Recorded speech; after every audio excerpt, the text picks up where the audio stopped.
trailer shack and is totally broke and has a heart attack. I mean, Hogan is something else, I guess, complete egomaniac. Oh, yeah. I mean, Hogan's out there saying just because the guy says brother, it's about me. I don't think so. Hey, by the way, I loved what you revealed about Hogan on Stern the other day. I happened to hear that. Don't do it here. No, I won't. This is a conservative show, but it was hilarious. Okay. Oh, my goodness. Okay. The time we've got, we're going to get serious. Hulk forgets something. We Navy SEALs don't get mad. We get even.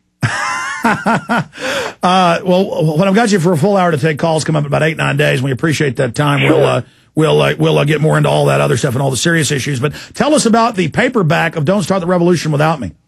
Well, I added, because the epilogue was now outdated. I don't know if they removed it, but I added a couple new chapters and we updated it, which is what they always do when a hardcover goes to paperback. But, I updated a new chapter in it and all that stuff. But again, it's a wake-up call, I hope. I hope this country will wake up to the fact that, dissension is the greatest form of patriotism, and the fact that if you don't hold your government officials' feet to the fire, you're going to get bad government, that's good, that's not unpatriotic. And we better start taking our country back or we're going to lose it. Because, Alex, to me, if we're torturing people now, that means the terrorists are winning because they're changing America. And that's what they've set out to do. Do we really want them to win? I don't. Well, Jesse, Governor, you're a smart guy, and we've had a lot of talks, and I know you're getting deeper into the whole underworld of the New World Order and all this, doing a lot more research on it and working on a lot of projects, a book and a TV show and the rest of it. I don't know how much that we can get into, but some of that's got gag order on it because it's being produced right now. But we talk about the buildings clearly being blown up. And then the question is, who could put them in there? Who could do it? I know you've been in Mexico, but now they've had top scientists, 2 peer-reviewed journals, top Dutch physicists have come out, international news, BBC, national TV in Europe, confirming they actually got the thermate samples from the buildings. They were blown up with explosive thermate. Then you have the folks at NIST that are covering all this up. There still happen to be 3 of the top 7 or so experts in explosive thermate in the world. So, come on, this whole terrorist thing, it's a fraud. They've used this to take our liberties, to take our freedoms, and the same elite that was in control when Bush was in control is in control with Obama. Aren't you worried that they're talking about going into Iran now, and aren't you worried the same global elite might stage more terror attacks, or do you think that was just Bush? Well, I don't know. I guess I hate to say it, but until they do something, we won't know, will we, Alex? Because we're not on the inner circle, we're not sitting in on the meetings where the decisions are made, so I can only respond as it happens. And, now I guess the Iranians blew off a missile, they showed me film, I guess, of some missile going up in the air. Do I really know they did it? I don't know. You get to the point, especially with our news media today, that you don't know what to believe and what not to believe. Yeah, you were telling me initially you come out and they make you believe something, and then 4 to 6 months later you learn other things that make you disbelieve what they were told you. So when they tell me something today, I don't know whether to believe it or not. Absolutely, Jesse. Let me bring this question up to you then. On 888, I get up, CNN says Russia has snuck attacked Georgia. Then I get to the office and I'm watching foreign TV and even reading, down deep in the Associated Press that Georgia snuck attacked South Ossetia, and then 2 days later they admitted, okay, it was all a PR stunt. NATO and U.S. troops were there advising the sneak attack on the Russians. I mean, that's how much our media and government will lie, is that they will launch sneak attacks on Russian territories. Does that sound like a good idea to you, Jesse? No, not at all. That sounds to me like if I can go back in history, is Howard Hunt still alive? Supposed to laugh, Alex. No, I mean, that sounds like the stuff they were doing to Cuba back down the days of the Bay of Pigs and all that stuff when our CIA was down there trying to overthrow Castro secretly and making attempts and blowing up ships in the harbor and doing all that sort of behavior. It reminds me of the stuff that went on in Central America during the whole Iran-Contra stink. What this country's got to do is get its head out of its you-know-what and start realizing that there's a reason that these people don't like us out there in the world. And a lot of it's got to do with our behavior.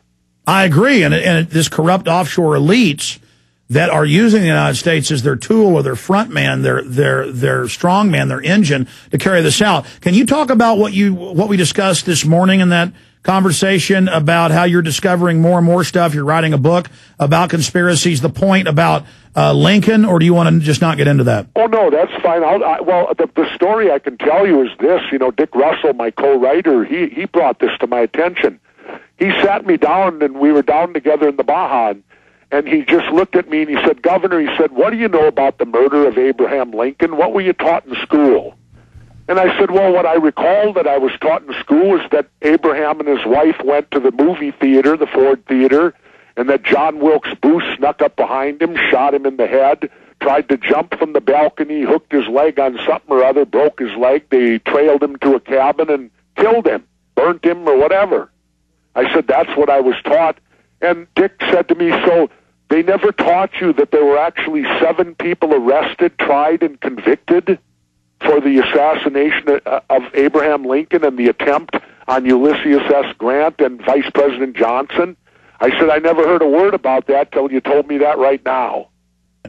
And so what causes me concern is that, I don't know, why don't we put that in our school books about what really happened, that there was this literal attempt from the Confederacy to assassinate 3 of the top Union leaders, the president, the vice president, and General Grant. Yeah, the issue is, why isn't this put in school books, regardless of what side of this you're on? Why don't they write the truth about history? And it scares me to death to think, okay, what can you believe in our history books that our children are reading today?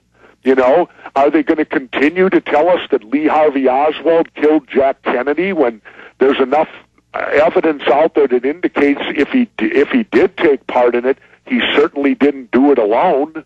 Well, Governor, here's another one. It is mainline history, even in Shire's Rise and Fall of the Third Reich, Pulitzer Prize winning. It's in all the major mainline history books, but it's never on Discovery Channel, History Channel, the news. Did you know that the British and U.S. governments actually funded Hitler, that Edward VIII, the king, was a Nazi, had to escape Germany when the war started, and that the West basically told Hitler to go ahead and do what he did, that they were going to back him, and then they turned against him? I mean, Hitler's still evil. The point is that that's why they let the British escape at Dunkirk and all that. That's why the Reichsfuhrer came in and parachuted into England with a peace treaty saying, I have the peace treaty. You know, why are you doing this? We had a deal. Alex, I have to tell you, I don't know of any of that. I have to claim ignorance. I've never studied it. I probably should. But, you know, there's only so many hours in the day. And well, no, exactly. I'm saying you're a prominent guy. Get your writer to look into that, because that's something that is mainline Pulitzer Prize. It's just in there, though, like it's no big deal. It's kind of like an elephant in the living room, and nobody's even pointing it out. Yeah, you can't see the forest for the trees. Absolutely. Did you get enough? Yeah, no, interesting stuff. No, the book we're going to write, though, is going to deal with multiple conspiracies down through the years, and you know, and cover them, and just you know, hopefully make people think a little bit and realize. Because I still sit back and say, you're telling me all the assassinations of the '60s were all done by lone nuts? You know, I lived through then, and I just can't believe that there wasn't one more person involved than who they told us. Well, it's now come out that Patty Hearst and the Weathermen, that was all staged. That's mainstream declassified. And every time I hear about mad bombers that are about to blow something up, I was in the shower this morning with the radio on, listening to NPR, and they admitted this latest group of idiots they found in New York. They admit, oh, by the way, the informants set up the group, were leading it, and gave them the explosives. Well, again, Alex, you know more than I do on that stuff. I can't comment on it because I have no idea. Well, you're a very smart guy, and you've got a lot of courage, Jesse, and you've certainly been learning a lot of stuff I didn't know about, and you've taught me quite a bit about things that have happened. You got to remember, Alex, you're here all the time now. I take a leave of absence for 6 months. Well, I think that's good. I think you deserve it after all you've done. Speaking of that, they keep asking you, are you going to run for the Senate? Are you going to run for governor? Are you ever going to run for office again? At this time, no. I don't, but I never say never because, you know, I can't predict the future. I can't predict if something would happen that would inspire me to do it again.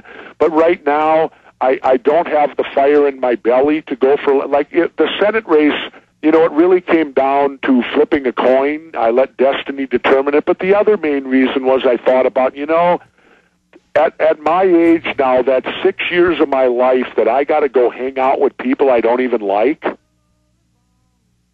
Yeah, they are. That's difficult to do, you know, at this point in my life. I've only got so many more years on the planet. You know, I'm closing in on 60 years old, and I want to enjoy myself. And to go out there and hang around with them people for 6 years, that would be like, you know, why don't I just go put myself in prison?